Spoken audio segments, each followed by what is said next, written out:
오늘 새마을금고를 좀 방문해서 선순위 대출에 대한 협의를 좀 했었는데, 새마을금고에서 11월부터 집단 대출에 대한 중단을 한다고 합니다.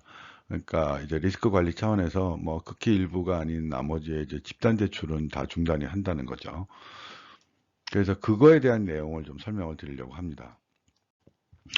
그러니까 이제 PF, 그다음에 이제 여러 명이 참여해서 담보대출 또는 브릿지론 이런 집단 대출이 다 중단되고요. 단위 조합이 공동으로 참여하는 모든 대출은 중단된다는 거예요. 그러니까 그러니까 두 개 이상의 단위 조합이 모이는 공동 대출은 다 중단시킨다는 겁니다.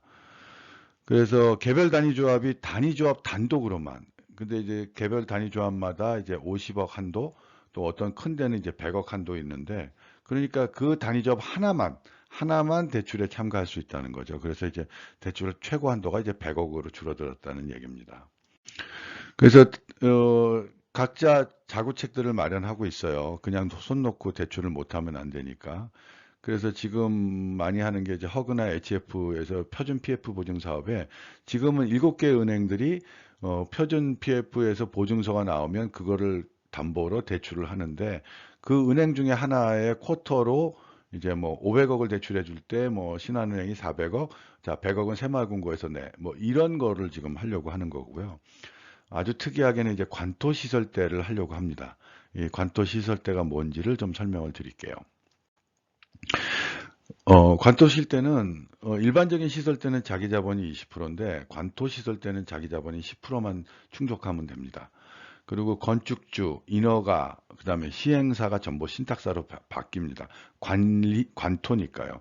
예전에 시설대는 분양형 관리 신탁이라서 건축주, 인허가, 시행사가 그대로 남아있는 상태에서 대출이 됐는데, 새마을금고의 관토 시설 때는 건축주도 신탁사가 돼야 되고, 인허가를 득한 사람도 신탁사가 돼야 되고, 시행사 역할도 신탁사가 되는 겁니다. 그래서 이게 좀 특이한 거죠. 그리고 일반적인 시설 때는 똑같습니다. 토지비의 80%, 건축자금. 그래서 50억, 100억 한도로 상품이 이루어져 있고요. 그 다음에 역시 후분양이고요. 준공후 담보대출로 전환합니다. 그래서 이게 다른 상호금융하고 새마을금고를 좀 비교를 해드리면, 새마을금고는 자기 자본이 10%고요. 상호금융은 20%입니다. 상품은 역시 시설대인데, 신탁 상품은 새마을금고는 관리형 토지 신탁을 들어야 되고, 상호금융에서는 분양형 관리 신탁인 분관을 합니다. 금액은 양쪽 다 50억, 100억이고, 사업 구조는 후분양이고, 담보대출로 전환합니다. 그러니까 크게 차이 나는 게 자기 자본, 그 다음에 신탁, 이 두 가지죠. 그래서 정리를 좀 해보자면, 선순위 대주 중 세금 새마을금고가 사라집니다. 이미 증권사인 메리츠나 뭐 이런 데가 사라진 것처럼 세금고가 사라졌으니까 PF는 더 어려워질 거고요.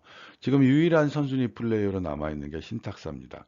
그러니까 신탁사의 하이브리드 신탁, 일명 개탁 PF라는 것만 남아있죠. 그러니까 이제 HF나 허그 PF의 표준 PF가 아닌 대단위 사업장은 다 사라지고, 어, 이제 조달 금액이 100억 이상인, 그래서 뭐 1000억 뭐 이런 PF는 하기가 어려워지는 상황이 된 것입니다. 감사합니다.